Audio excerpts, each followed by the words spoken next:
say your summation. So there is a term 1, there is a term 2, there is a term 3, and then there is a term n in the sequence. And you want to find the sum of this. So could be any arithmetic, geometric, anything. So this will be T1 plus T2 plus Tn is what it is. So you sometimes write it as sigma Tn and varies from 1 to n as well. And here you find a general term and write it down. So the general term could be anything. And then we try to find out the summation using this general term itself.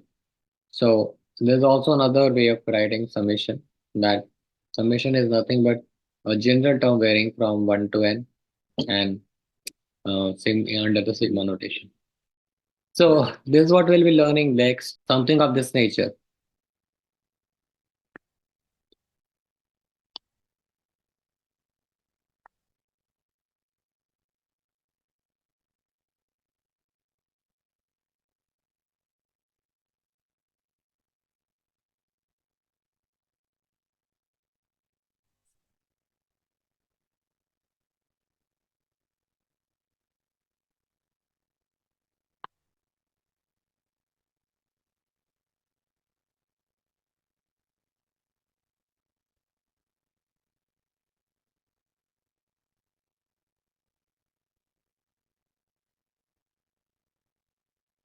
So this is what is called a arithmetico-geometric progression, wherein some of your terms, first one of the term is in arithmetic progression, another term in geometric progression. So example could be something of this nature, that it would be 1 into 2 plus 2 into 4 plus 3 into 8 plus 4 into 16 and so on and so forth. So sometimes they would not even clearly write it.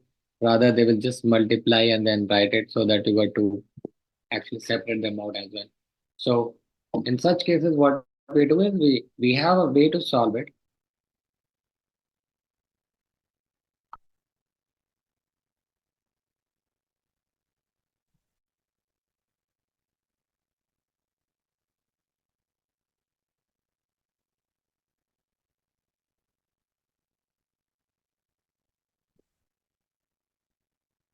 So this is your sequence.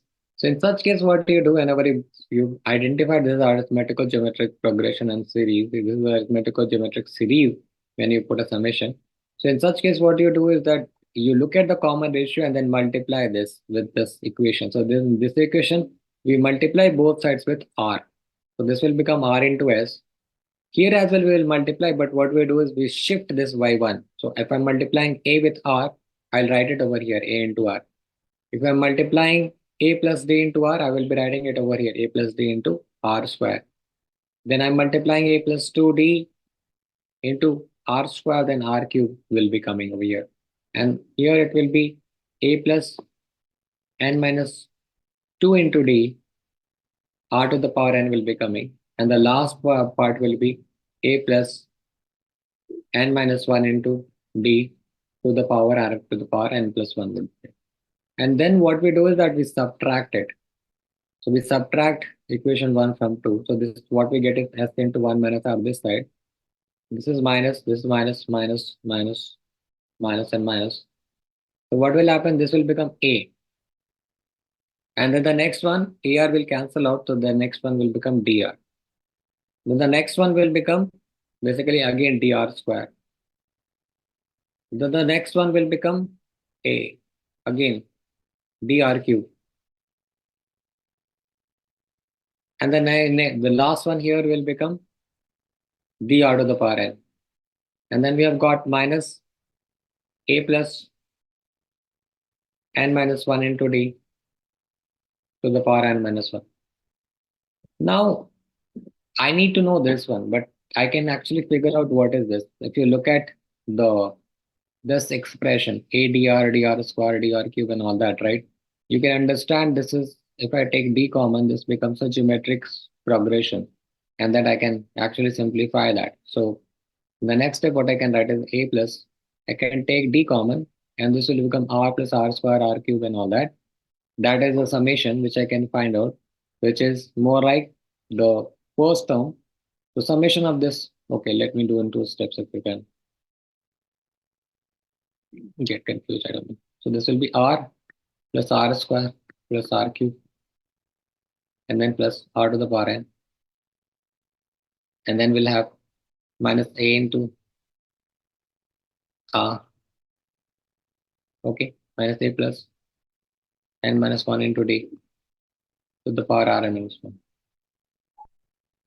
Now this will become a plus d into, this is a geometric series.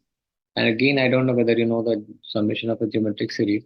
So the summation is actually a into r to the power n minus 1 divided by r minus 1. So this is what this will be. And then finally, this is what my last term will be. A plus n minus 1.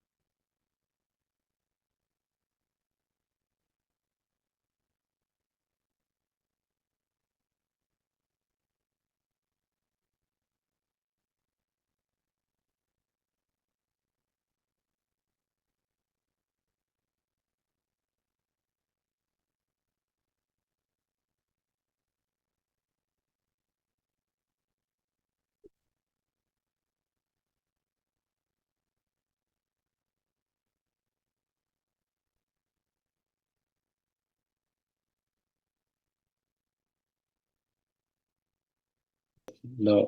How do we get this? There is no need for remembering this. This is just a way. If it comes, this is the process we follow. That we multiply with the common ratio, subtract it, and then find the summation this way.